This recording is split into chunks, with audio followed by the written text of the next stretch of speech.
Oh, yeah. Faster. LSU. I said, they ain't ready for the LSU. No, they ain't ready for the LSU, huh? They ain't ready for the LSU. No, they ain't ready for the LSU. We the best in the league if you looking for talent. LSU going hard, but we beat Alabama, then we going out to Florida. Drown the Gators, everybody getting bucked when we step in the stadium. This the LSU anthem, you know it's a hit. You don't know another rapper two-step like this. See me screaming out the window, yelling purple and gold. I'm an LSU fan, girl, you know how we roll now. Back and back it on up, hey. Back and back it on up, hey. Back and back it on up, hey. Back and back it on up, hey. Way down in the back. TA, we are live. Welcome to Tigers Avenue. Here to midweek show. Little midweek show, Zach. Getting back into the swing of things with two shows. Baseball's picked up. We typically we'll do two shows until baseball ends. So we'll be bringing two shows to you this week and for the weeks following. So really excited about that moving forward. More content, more discussion, more LSU. It's always good stuff. Always good stuff here in the Avenue. So Zach, obviously we have some things to discuss. We have our three topics. If you haven't seen it on Twitter, we're going to be discussing this past weekend at Round Rock. We're going to be previewing tomorrow's game, midweek game. I'm really excited about this game tomorrow, Zach. Really, me too. LSU at Texas, and the women's basketball. They capped their season off and are looking now to the postseason, looking really, really good as always. So we're going to cover it all here for you tonight. Zach, I think there is some things we need to discuss here at the start of the show before we really get in depth to all these things that we're going to discuss briefly in relation to the football team. Two people we need to discuss. First off, I'll start with the Doherty. I don't know how to pronounce his last name. Michael Doherty. I say Daughtry. Whatever it is. If you haven't seen by now, Michael Doherty, he is entered the transfer portal. Homie just signed. About a few weeks ago. That's what it feels like. It's like, I mean, yeah, he was early enrollee, and 2 months later, he's gone. It's like, okay. Anyways, so he enters the transfer portal, Zach. I mean,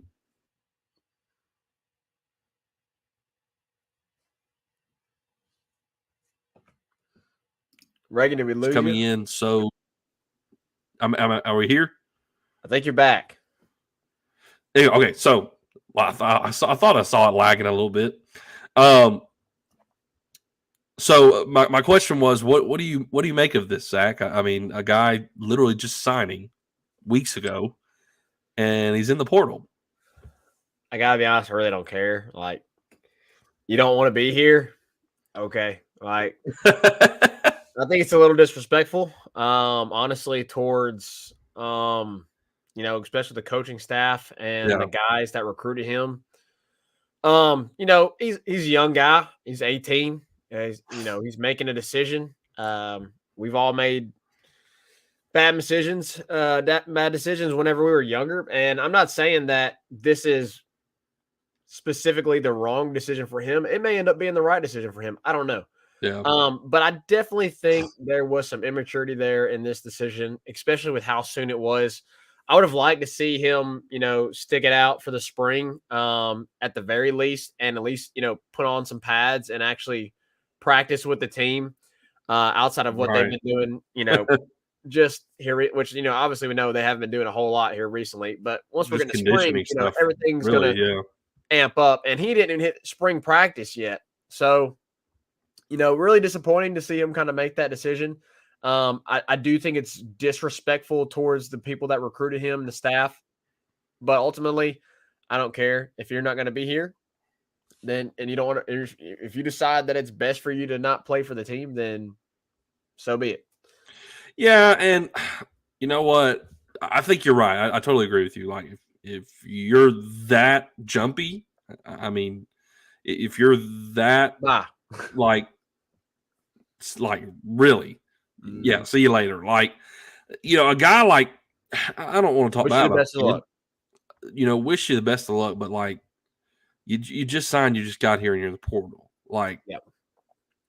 which I guess that's just the day and age in what we are in college football. But you'd like to see some level of commitment to your commitment. I mean, commitments mean absolutely nothing nowadays. And now Now, yeah. apparently signing means absolutely nothing. Yeah. It's just crazy. I was like, when I saw it, I was like more shocked. Like, not, I wasn't upset about the losing the player, but in terms of like the timing, it's just like, Very strange. all right. Like, so here's the reality, Zach, and no disrespect to the kid, but we had a very heavy loaded DB class. We had to. LSU had to have a class that was loaded with defensive backs that was going to replenish this roster. And you also went in the portal and did a lot of work in the secondary as well. So it's a pretty heavy class coming in, and you also have some guys who already have had Power 5 snaps that are coming to your team. And so reality is Michael probably isn't playing this year. In all reality, he might be a red shirt, if he stays. So Yeah. if you're looking for immediate playing time, yeah, I mean, I get it. But, you brought in several safeties, and I think Carter made a great point on Blake's show. Like, I watched. What gets me the most is like he was his family and him was one of the most active social media wise in recruiting. Yeah. Like his dad and his mom were always talking about how much they loved LSU and all of this stuff, and they're committed and they're here and they're whatever. So just to see this was really odd. But Carter made a great point, from his film. I watched film on each guy that signed in this class, Zach, and I will tell you, like, I'm not unimpressed with him, but it just wasn't that flashy. And there's some other players I feel like in this class I could say the same. I won't say that or mention that though. But Carter also said he didn't play really much true safety in high school. It was a lot in the box. So he seemed like a guy that was going to take a lot of work to be a guy who's playing safety, within the SEC and at LSU. So Michael's in the portal. So be it. You have a heavy DB class. I don't really think you're going to miss him that much. So let's not overreact too much. Zach, the other guy is also very shocking. I mean, just as shocking. Sevyn Banks declares for the NFL draft. And I think this has to do again with the portal. What happened and what LSU has done in the portal. Yeah, who they brought in. So, Zach, I mean, is that all? Is that all it's chalked up to? I do think so, and man, I feel bad for Sevyn because like the dude really just struggled with injury like pretty much his entire college career. Yeah. And now there's probably else.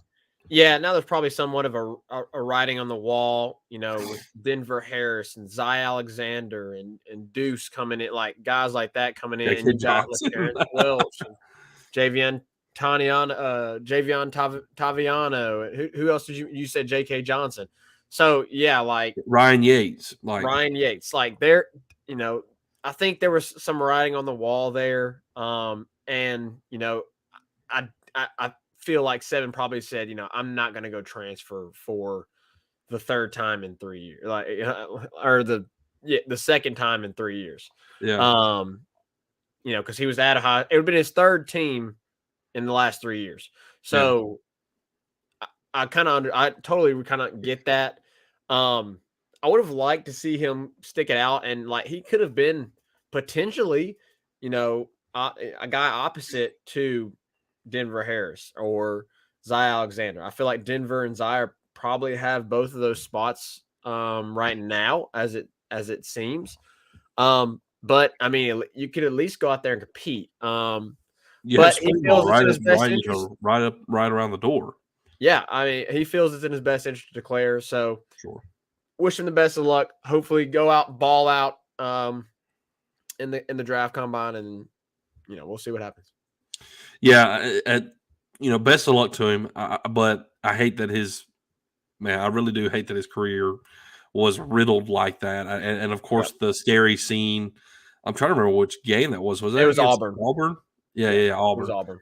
The scary scene there where he had to be carted off, and you just hate it for him. But best of luck to you, and I hope you have a great career, man, in the NFL. But I think, like you said, the writing was on the wall. There's just a lot that's coming in, and may very well get buried in the depth chart. He kind of got buried last year, and then had the injury. Kind of made it back, and then had the neck injury, and it was like that was it. Yeah. So is what it is. So let's talk about this past weekend, Zach. Let's talk some baseball.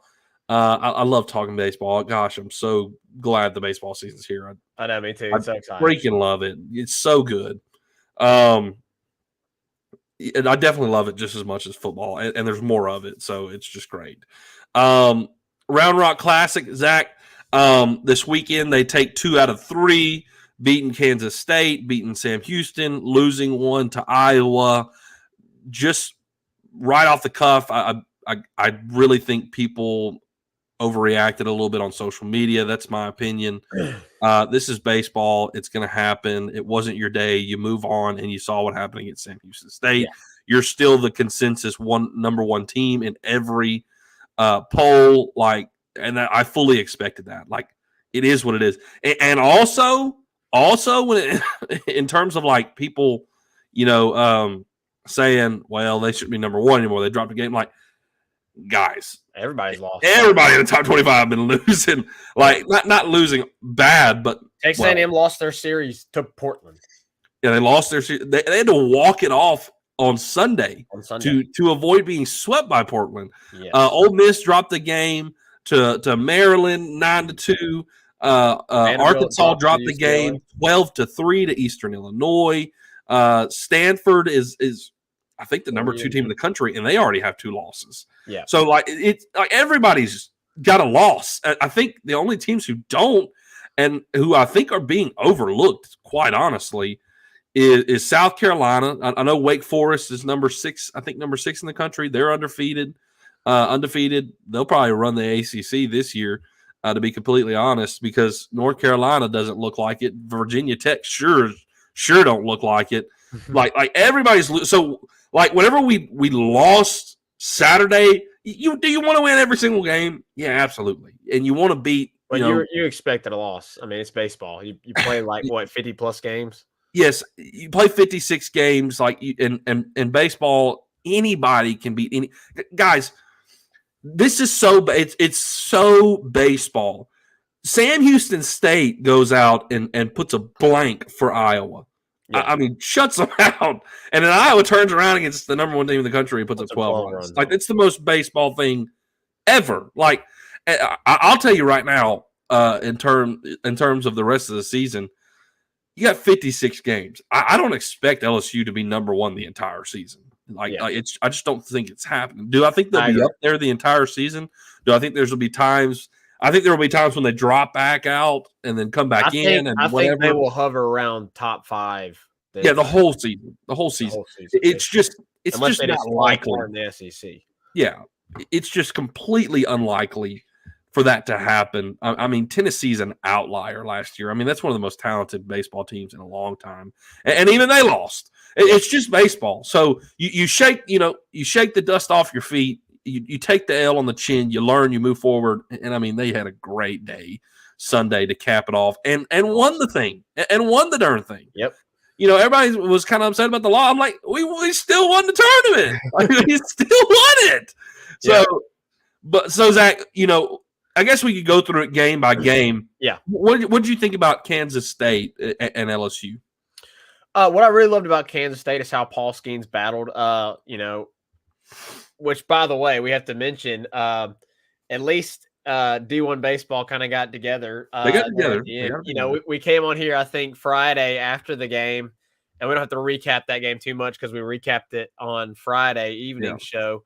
But Paul Skeens battling was my biggest takeaway from that game. Obviously he did not have a good start. Command wasn't really there in the first inning, and then second inning on, we saw how dominant Paul Skeens is and who Paul Skeens is as a pitcher. And absolutely. So it was encouraging to watch really that happen. And even after they took the lead, Kansas State took the lead, LSU offense, they clapped back within, the first, was it the third inning or the fourth inning? I think they scored 5 or 4. I can't remember exactly, but they broke it open in the 6th, 7th. It was 2 and 4 in the 6th and 7th. Yeah, but they scored and got ahead early, and then kind of really progressed the lead later on in the innings. So really liked that I saw that, like just a normal game, kind of just a normal game, and then like you had Saturday and Sunday, which were like the complete opposite. But like Friday was just like a normal baseball game, like everything just kind of went smooth sailing. You took an early deficit, scored some run. But the biggest thing for me is definitely Paul Skeens on Friday and the way he was able to bounce back. Yeah, and you got your first Power 5 win, right? Yes. Yeah. You got your first Power 5 win over Kansas State. You go and you play Iowa, Zach. Look, I would tell you right now, was it a bad game? It wasn't your day? Absolutely. Zach, if a few calls go differently, that game and the outcome of that game looks vastly different. Yeah, there was definitely some calls for the box. I mean, and even I was on pitcher didn't like the box, and he was having a pretty good game. It was inconsistent. It was extremely inconsistent for both teams, and you had a couple balls that painted the corners that didn't get called that I was really confused about. But I'll say this, Reagan, I agree with you. I totally wholeheartedly agree with you that it's one game. We expected LSU, LSU wasn't going to go undefeated, right? It's baseball, as you mentioned. I don't have to reiterate that. But I will say, in looking at this weekend, there's definitely some things that LSU needs to work on. Now we're gonna have to wait and see, if the issues that they had on Saturday come back and rear their ugly head. But there was definitely some major flaws that they had on Saturday. They struggled to Reagan. Zach, struggled to put away batters. Yeah, you are in an early non-conference game, and you're trying to figure out your pitching rotation, and you also got Trey Morgan. That. You had Trey Morgan hurt. You had Tommy White hurt. Neither of them. Tommy White didn't have a good weekend at all. I don't think he's really ready to come back. Trey Morgan was out that game. I agree. And you know what? When I was talking about the calls, I really didn't mean later in the game. I meant in like the first and second inning. Like there was a strike. Yeah. I would have said it was a strike against Keaton Anthony in the very first inning that would have put the inning over. And then the very next pitch, he goes yard, and then there's 2 more runs, and it's 3-0. And then the same thing happens in the next inning, and it's like 4. And then so it ended up compiling.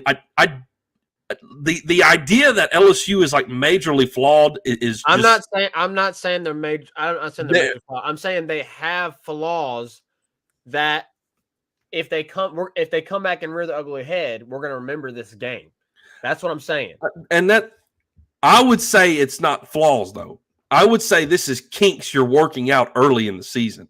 This is the process of polishing yourself. But before you get to conference.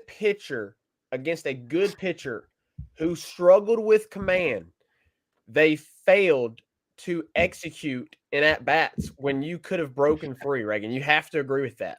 Zach, Tommy White, Jared Jones, sure. Gavin Dugas, first inning. You have an opportunity to make it a game and go, hey, first inning, we didn't get the call. They hit on Raleigh Cooper for a little bit, who struggled with putting guys away. I do agree with you. There were some calls that should have gone his way. Exactly. But he still did struggle putting guys away. He had 5 strikeouts, but he also gave up 5 hits on 2 strike counts. Now, some of that the ump is 1 or 2 of those the ump, yes. But you got to put guys away when you get ahead of them. And he gave up hits when he got ahead in the count. You know what Brody Breck didn't do? He didn't give up hits whenever he got ahead in the count. When he got ahead in the count, it was over for the LSU batters. They've got to do better at executing at 2 strike hitting. And they have done that. They have done that this season early on. They've done it pretty darn well. They did it on Sunday. So, again, I'm saying there was flaws in Saturday's game that we saw. Now, is it just because they just had a bad game? Or is it something where as we see them play better pitchers like Brody Breck, who are pro prospects, will that be a problem in the future? That's what I'm concerned about. I do not think I'm not saying that this team is that is a flaw. I'm saying it could potentially be a flaw that comes back and we see it again. I think that the struggle with command from Brody Breck when it comes in at 100 miles an hour and then he throws a slider that's biting the dirt, and then you have an umpire who's being very inconsistent. I think he was very inconsistent because of the lack of command from Brody Breck. I think that played a major role into the game. I agree. And how it played out. And I think it affected our batting a lot. I mean, we have hit – it is an outlier compared to the entire season so far because we've had opportune hitting. We've got runners in scoring position and moved them in. We've had 2-strike hits all the time and consistently. The reality was, I think, is the velo there for Brody Breck? Absolutely. Is the command there? Not even close. And the inconsistency of the umpire behind the plate made it extremely difficult when you get behind to capitalize in those certain moments. I mean, you saw when he was behind, they just let him walk them. But as soon as there was something that got ahead, it was a struggle. And I think that alludes to his lack of command and the inconsistency of the plate. I think it is an outlier thus far. Now, if it continues to happen, then it becomes a struggle. But that's what I'm saying. If it continues to happen. But I would not. What I'm saying is I wouldn't call it a flaw. I would call it an outlier because it's a flaw if it continues to happen. That's what I'm saying. Well, then yes, I would say that. So I think you take the L, you move on. There were some bad calls. There were some missed calls, inconsistent plate calling from the home plate umpire, a crazy lack of control from Brody Breck. Like that was I think it was Peyton struck out 6. Yeah, I think it was Peyton that said, "If you're just patient, the dude is wild." And he is. And that's what I'm saying with our batters. Like when Jared Jones, who is a freshman, and I'll give him a pass on that. When Jared Jones, who's a freshman, sees the first few guys get walked because he is struggling with command, he's got to come to the plate and be patient and not go, "Hey, I got bases juice. I'm about to smash one right here." Because he was a little trigger happy when he came to the plate. He's got to be more patient. Tommy White's got to be more patient. Tommy White's dealing with an injury, so I'll also give him a pass. Did he sit out? No, he didn't sit out. No, he didn't sit. He played every game, but he struggled at the plate this weekend. He really did. He didn't look comfortable. He didn't look comfortable. And again, I think probably a large part of that has to do with the injury. He didn't have a good game against Sam Houston really either. No, he didn't have a good game, period, this weekend. So we'll see as it continues. Again, I want to see when we face another dominant pitcher, and what's it going to look like when they can command the ball and they're able to hit their spots. And it'll be more consistent. You can know what to expect. That's fair. That's fair. But I just think there's definitely things to work on. There's definitely areas to work on, and I think approaches at the plate is one of those. I'm not saying they're bad at it. I'm not saying they're, Now, I will say, but I'm saying there is room for growth at the plate approaches. If there was any concern, for me, it was not with Brody Breck. It was with the left-hander Simpson, because Simpson came. I really thought when we got away from Brody Breck and his ridiculous lack of command all over the place, I thought we would break through. But the left-hander came in and he dealt. So again, last year we struggled with left-handed pitching. That is something that we saw last year, and we saw it again in that game. That is something that I'd be more concerned about and be more worrisome about. Well, that's another flaw that we saw on Saturday. Well, not flaw, but you get what I'm saying. That's another issue potentially that we saw on Saturday that they were dealing with. I will say Will Helmers looked really good. That's what I was. Yes, he lost. He had a great game. He lost. Yeah, he kind of put us back in the game there. Yes. If LSU was able to execute a little bit better on the base pads, because look, Reagan, you can't leave 14 guys on base. That's an issue. You can't. No, you cannot do that. Now again, if it becomes a more consistent problem, then it's a flaw. We'll see if that issue rears its ugly head again. Hopefully not. Hopefully we look back and we go, that was the worst game LSU played this season. That's what I hope we can say. But leaving the guys on base pads, Riley Cooper struggled, and Will Helmers looked great, but struggled there at the end. And Jay Johnson puts that on himself. I agree with that because, certain bullpen guys are not going to be able to stretch as much as, a starter would. So, he had gone 3 innings. I think he was on his 4th inning when he started getting popped. Yeah. Or something like that. So, it was 3rd or 4th, yeah. You probably need to pull him after the 3rd, maybe after 2. He got popped there a little bit. Bryce Collins struggled a little bit too. Was that on Sunday? That was on Sunday. He continued to struggle. Okay. We'll talk about 4 straight and walked a run in. 4 that was rough. That was really rough. Yeah. But anyways, either way, you just had a bad day in every area. Yeah. You were bad on the base. You were bad on the base pads. You were bad at hitting. You're bad at your approaches at the plate. You were bad at putting away hitters whenever you got to 2 outs and you got them down to 2 strikes. You were just bad. And it's going to be in baseball, as you mentioned, you're going to have those days. Now, I will say, in terms of Riley Cooper, I still would like to see him out of the pen. I think he is more valuable out of the pen. And what Ty Floyd has been showing you has been really freaking good. Christian Little. That's what I was about to get to. I was watching Morning Scone this morning, Zach, and I was like, hey, is Christian Little starting tomorrow? That was one good thing with this weekend is you were able to save Christian Little. So if Hurd gets in trouble, if it's what you saw again, like you did against Southern, you can bring Christian Little in and settle things in. And if that continues, if it happens again, you might as well. You look at Little as your midweek starter. Shores was on a limit this week.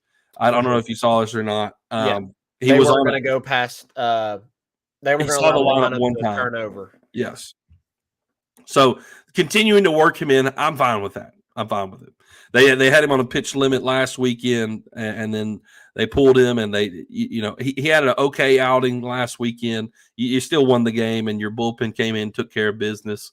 You had him on a 1 lineup look this weekend. I'm fine with it, and it really worked out well because of your offense against Sam Houston State. So Zach, as bad as Saturday was, and as crappy as it felt, Sunday was all the better.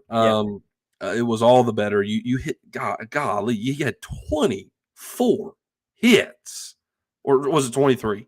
Either way, it was 23. But yeah, golly, everybody was hitting again, except for Tommy White. Tommy, I think Tommy needs to sit for a little bit. That's just my opinion. Yeah. But if he's fine and Jay thinks he's fine, I'll keep trusting Jay. That's fine. But so they come out and they mash the ball. Braden Jobert crushes it twice. Jared Jones shows his power again. Zach, in terms of pitching Sunday, like everything I saw, except for um, Bryce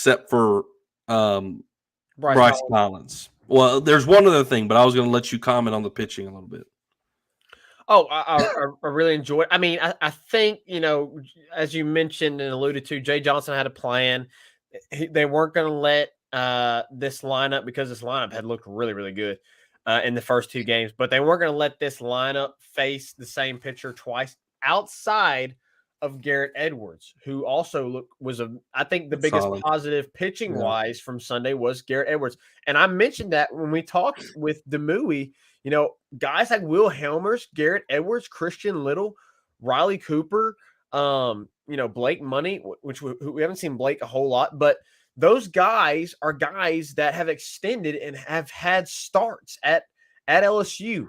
And so to have, and we're assuming obviously that Riley is going to eventually go back into the bullpen once they get Hurd healthy. But like, those are guys that you can really rely on. And we saw that this weekend. What we talked about with Demui, what I mentioned on that episode, we saw that this weekend with Will Helmers, with Garrett Edwards. Those guys can go and they can get you 3 innings pretty easily, and they can look really freaking good doing it.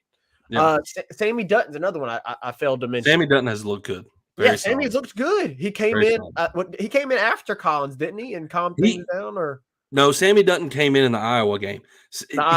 He has been bringing Sammy Dutton in twice now in some tough situations. Yeah, yes. And Sammy has allowed he's allowed runs, but he really still did what he needed to do. Like, he limited damage compared to what it really could be.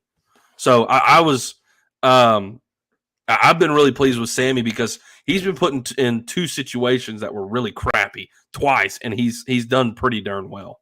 Yeah, I agree. And I will say one of the things that we kind of learned from this weekend is that we came into the season going, all right, it's gonna be Pearson and Cruz, and those are the two outfielders. Now we're saying, hey, it's Joe Bear and Cruz, and those are the two outfielders. So who's going to take that third spot? Obviously, I think when Tommy Watt gets healthy again, you're going to see him back at third base. Trey's going to go back to first, and Bayer is going. Yeah, I didn't like it, but you put your best lineup for what you had. That was healthy. Absolutely, yeah. So, I did not like seeing that because he went out there and immediately got hurt almost. The very first game he was out there. Had to sit a day. The very first game they put him out there and left. I did not like it, but either way, it worked. I completely understand why he was out there and left. But you've got to find another outfielder. Maybe if Trey can get a little bit better. I mean, not that he's bad, because he just didn't really pay attention to where the wall was, and he just kept running. But, Trey wasn't bad in the outfield. You keep him in the outfield and you keep Bear at first, it kind of opens the door a little bit for you to have an even better lineup.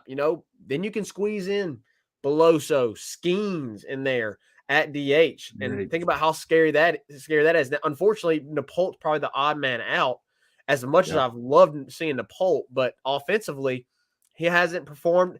He's had some bad luck, but we'll see how that works moving forward. But definitely the other outfielder spot is in question. Second base has been shored up. I think we kind of figured that out after the first 4 games. It's shored up. Gavin Dugas has that firmly. Once Tommy again is healthy, he'll be at third.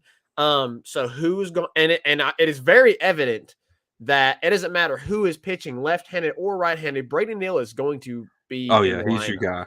So he's batting 300 right now, and he like some people will miss this, but Brady Neal has a big league approach. His approach at the plate has been phenomenal. Brady Neal has probably been the best 2-strike hitter on the team. Maybe Gavin Dugas a little bit better, but he's been great. When he went against Brody Breck, you saw some of the other freshmen. They kind of like Jared Jones, who's been phenomenal, but he struggled. He got struck out 4 times. 4 times on Saturday. He had a terrible day. Yeah. Brady Neal had a good day at the plate. Now, he didn't flash with hitting because we only had like 4 hits, something like that. But I think he got on base like 2 or 3 times that Yeah. game because Yeah. he was patient, and he's the youngest, and he's the youngest dude on the team. Yeah, he So should be a high school senior right now. it's really impressive. I'm curious again to go back to the outfielder situation. Pearson, Morgan, maybe Stevenson, and Napolt. We're gonna between those four guys. Clean. Don't you can't I'm forget. sorry, Clean. not Napolt. Clean. That's what I meant. I'm sorry, not Napolt. Clean. Stevenson, Pearson, Morgan. Outside of Cruz and Joe Bear, I think those are the 4 that you're going to see battle it out for another outfield spot. Obviously, we know what Trey can do at first base. That's irrelevant. But I really think that's another area, like moving forward, we need to really shore up, especially moving forward. And the other area that I think we still haven't seen, Reagan, like at all, and maybe you see it on Tuesday because you're going to be going into a hostile environment. Maybe this is where we make the transition. I'll let you say or finish your piece on this weekend. But another area we need to see is who's going to be the closer. You haven't really been in the situation yet.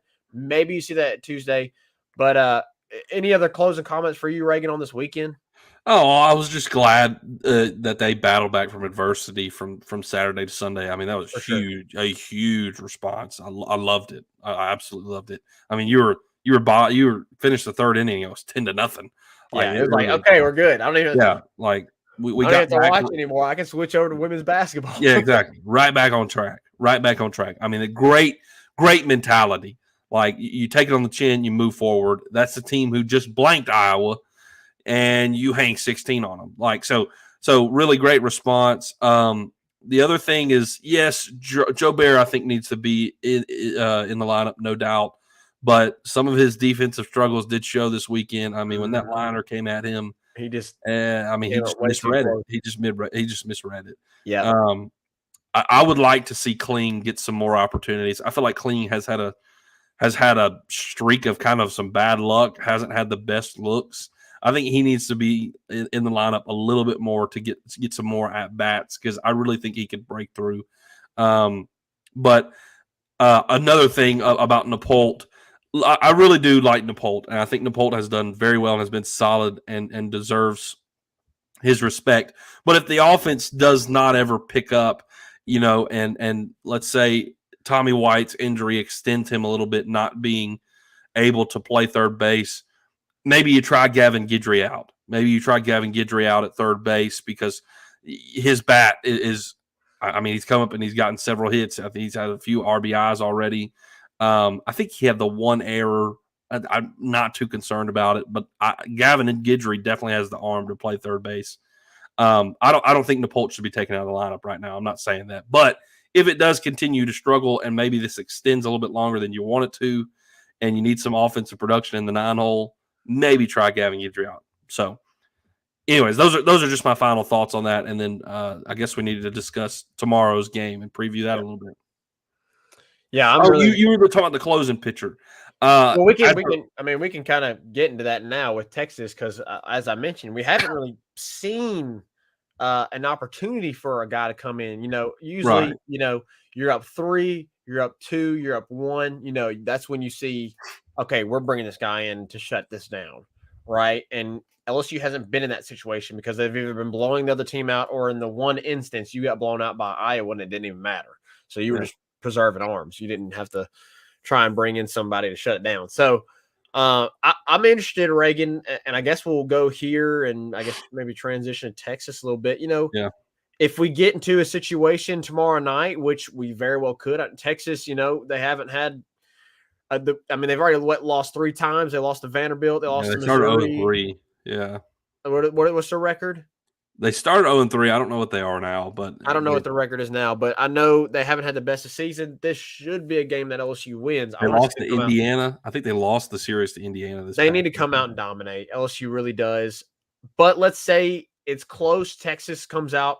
I mean, they're still a good baseball program, right? Sure. We saw what happened against Iowa. Iowa's unranked. Oh, you got to come ready to play. You're in Austin. You're going to be Austin. You're in Austin. They're going to fill it up because number 1 team's coming to town. If they get into a situation where we got to bring in somebody to close it down, Reagan, do you have any clue? Because I honestly don't. Any clue they bring in to shut it down? Yeah. So as of right now, which I don't want this to be my answer at the end of the year. Right now, I think your only options for closing that you can really, I guess, guys you would say maybe could be your closers right now would be Blake Money. I agree.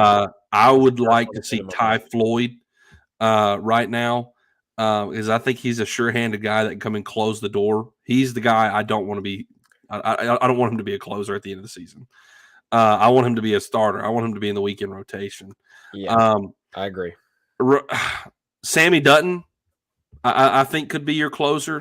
Maybe that's who they're grooming because you, as you mentioned, he's been brought in tough situations. Really, nobody has stepped up in that role, and like you said, the opportunity has presented itself. The only thing is with Blake Money, I don't like him as a closer. Blake Money has a problem with missing his pitches, and he gets beat a lot. I mean, I think he's had 3 outings now, and he's allowed 3 home runs. Like in every outing, he's allowed a home run, and it's been in later innings.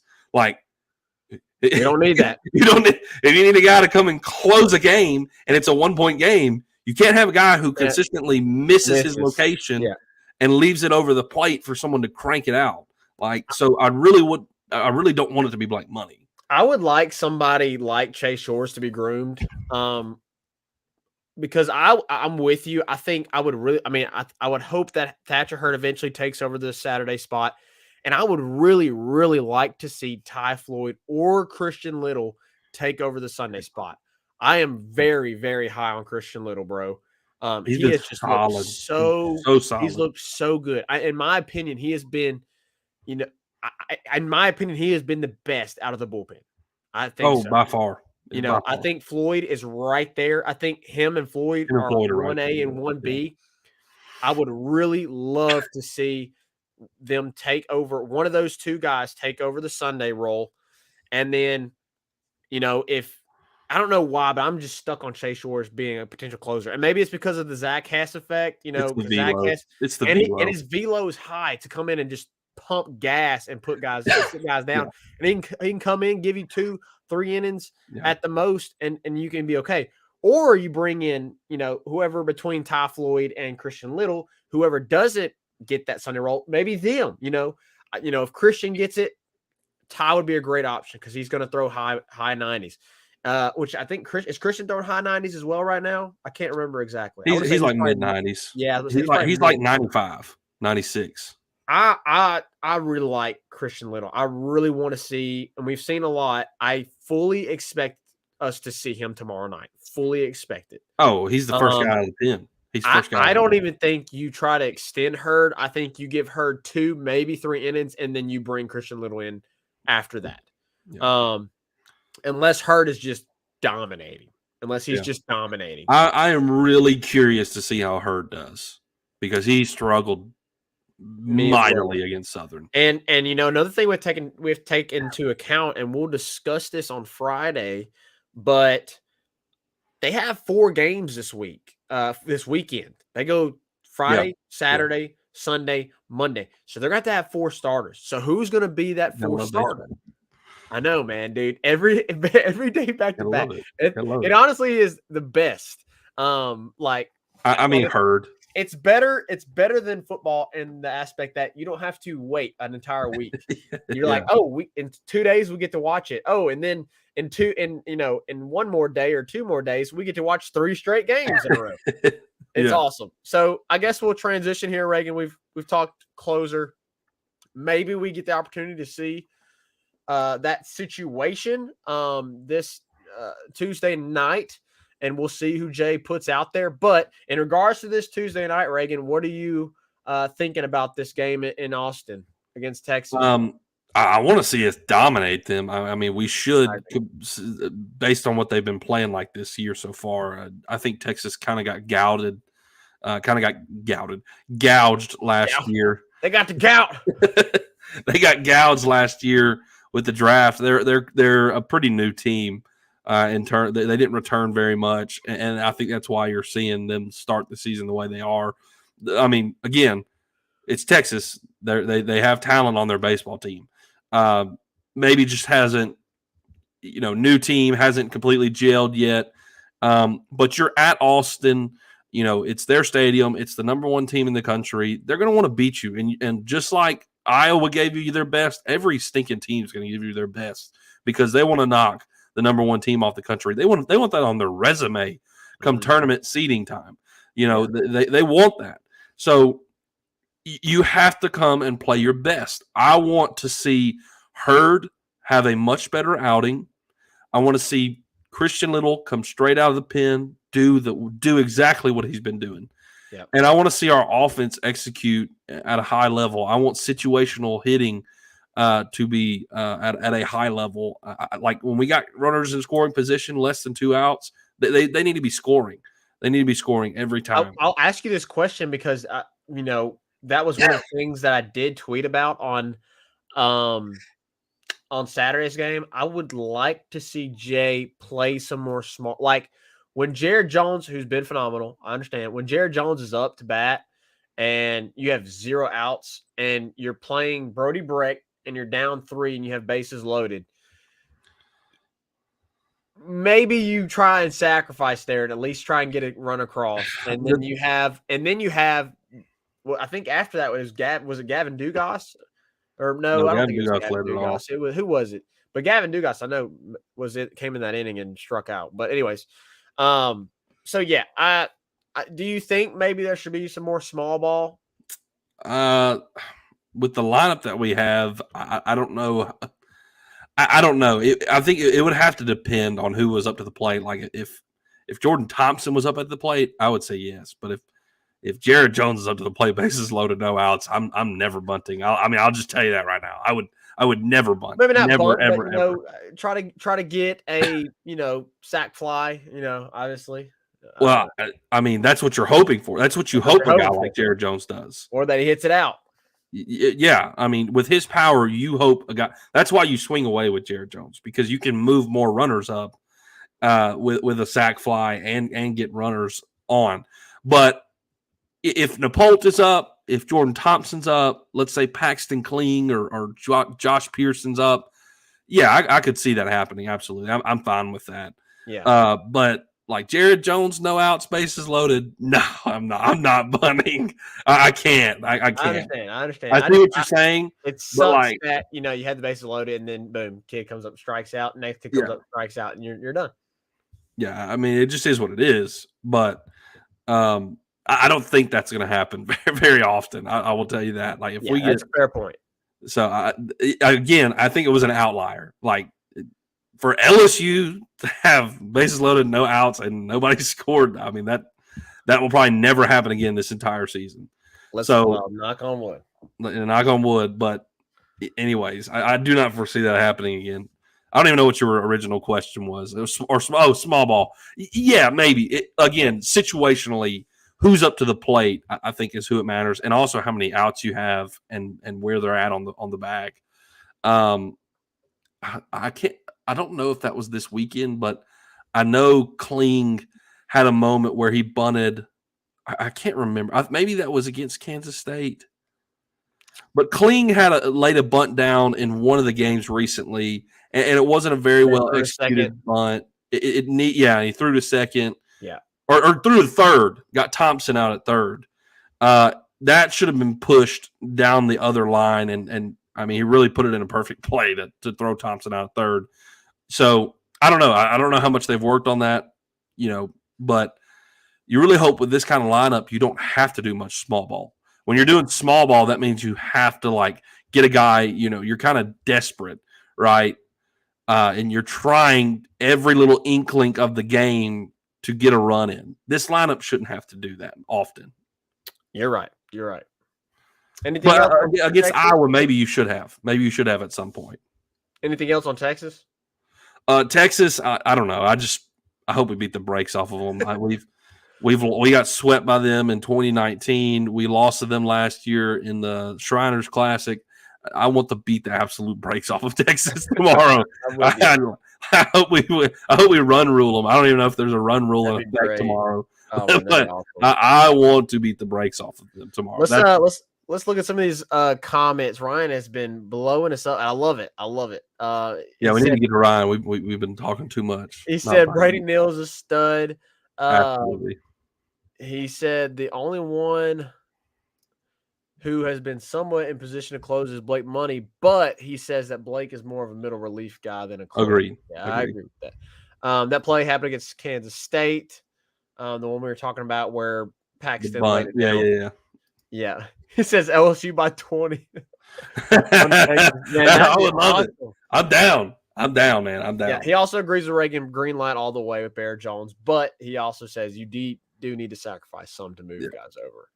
So let's see who else. I think it's really just been Ryan. I know one of my former students came in here and said hello. So hello to Kim. Awesome. That was pretty cool. Good. She probably has no clue what the heck we're talking about with LSU, but she just saw it. I think it was you highlighted it. Yeah, one of his very early comments, like 40 minutes ago, he said Cruz had a great B-day. Cruz had a great B-day. Bro. Insane. You know what? We can talk about that for I could take my 10.5 foot and insert it in my mouth because I said in our last show he sounded a little quiet. He seemed a little quiet. Shouldn't have said it. Foot in mouth.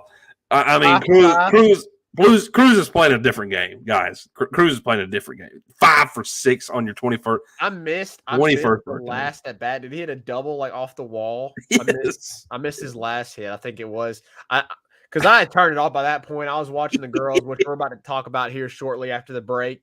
But yeah, dude, that was pretty cool. 3 doubles. 3 doubles. Yeah, well, we forget the dude got freaking hit like 3 times in that one. What was it? The Southern game? And walk. Yeah, like the dude got hit. The dude got on base every single time. He just didn't get a hit because he didn't have the opportunity to get a hit. Yeah. He gets opportunities to get hits, and he hits them. He hit a home run this weekend, didn't he? No, he didn't. He did not.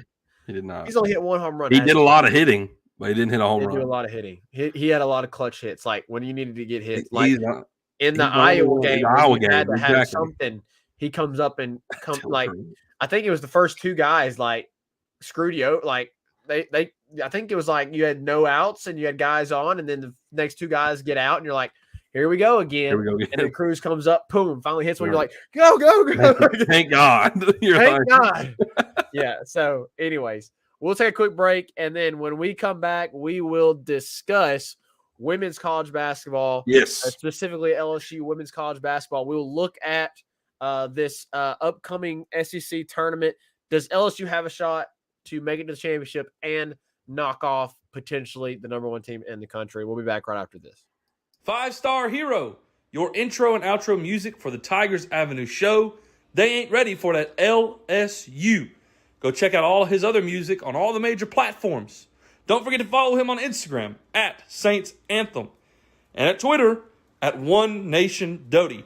Don't forget to check out his Facebook page for all his Saints and LSU merchandise. Can't get any better than Sarah Klein Stevens, attorney at law. Her firm focuses on the needs of the elderly and maintaining their dignity throughout the process. Here for you, here for your family. Sarah Klein Stevens, attorney at law. All right, back at it. Oh, wow. Very nice. Very nice. We got the SEC tournament here. Right back at it. Talk about the women's SEC basketball tournament. Obviously, LSU has locked up the number 2 seed. They will get a double bye. Gotta love it. Top 4 seeds get a double bye. Well, I mean, it's somewhat of a double bye. A little bit, but pretty much. You have the 4 teams. You're not playing the first 2 play in. Right. So obviously LSU, number 2 seed behind South Carolina. They only lost 1 game the entire season. It was to South Carolina. Wow, Zach. I mean, they cap off the season 27-1 with an emphatic way. They closed the season 74-59, Mississippi State in front of the largest crowd in PMAC history. Guys, Kim Mulkey's just doing it different. Kim Mulkey's on another level. Stinking Angel Reese gets her 27th double-double out of 28 games. I mean, And you know what? People are all like, oh, obviously she didn't get the double-double against South Carolina. Homie, she was like just a few rebounds shy of getting a double-double against South Carolina, too. On she had the like road in 14 that points. hostile environment, playing against the best players in the country. Yeah, and she was very close to a double-double in that game, too. She is indeed I think Ryan said the Bayou Barbie. He said her Hyrus, the Bayou Barbie. Yeah, gotta love it. I mean, she's phenomenal, obviously, and we're really thrilled about this team, and I'm really looking forward to this postseason. It's about to get really fun, Zach. Yeah. So we have the SEC tournament up here, Zach. What do you think with this bracket? I like the bracket because teams like Mississippi State and Ole Miss and Arkansas, mainly Ole Miss and State, those are teams that can actually push South Carolina. Now, we do have Tennessee on our bracket who played us really well in Baton Rouge, played a close game. No doubt. How does that look here in South Carolina? Which, it also sucks. It's in South Carolina. The tournament's in South Carolina. What? So they're probably still going to have it's in Greenville. So it probably sucked. I was thinking of the men's. I was thinking it was in Nashville. Yeah, it just sucks. But anyways, regardless, LSU has a chance here to make it a very, very real chance to make it to the SEC championship. They're going to play on Friday against either Auburn or Georgia, as you see here in the tournament. I know our audio listeners on the audio podcast can't see it, but the ones that are watching us live on YouTube, Twitter, or Facebook, you can see here. We will be facing Auburn or Georgia on Friday at 5 p.m. Thursday, Auburn and Georgia will play. We'll see who wins that game. Really like our chances either way with both of those teams. Let's go back, Reagan, and let's look at when they played. Let's see, because I honestly have not seen. Okay, so last time LSU played Auburn, they beat them by 30. It was 84-54. Not even close. So, I don't find Auburn as a threat. LSU has not played Georgia this season, I do not believe.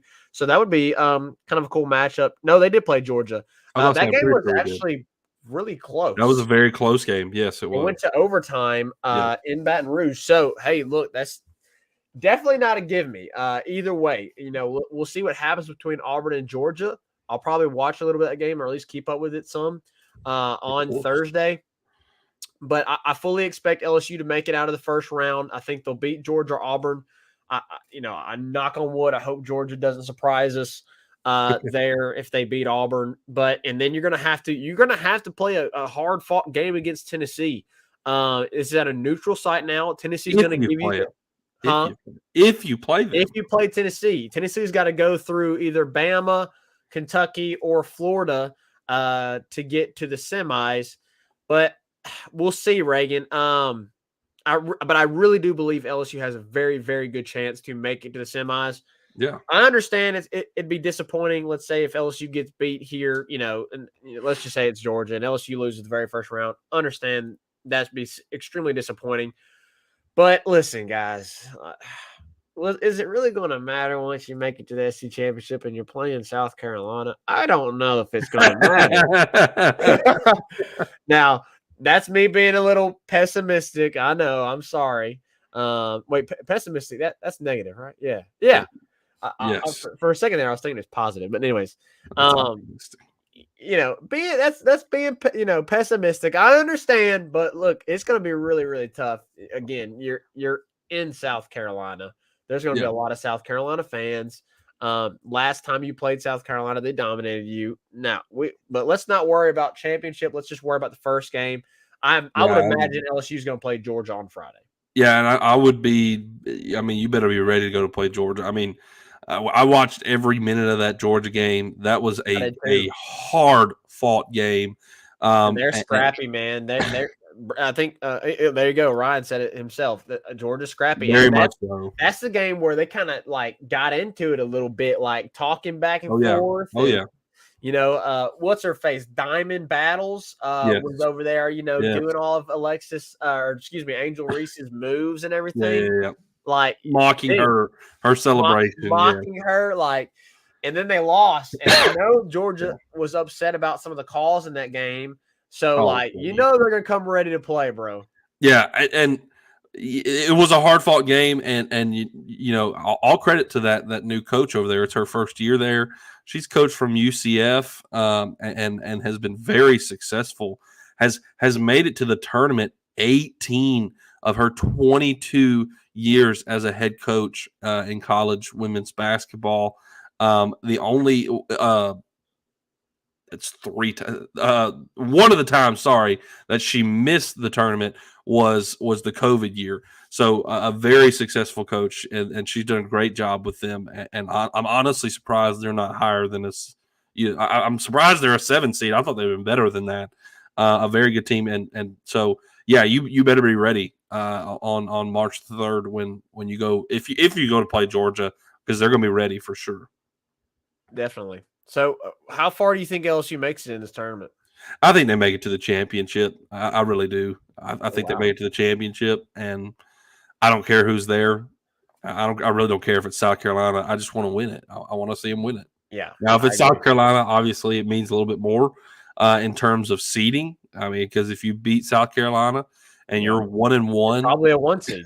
Yeah, if you're 1-1 against South Carolina, your only loss is South Carolina, but you also have a win.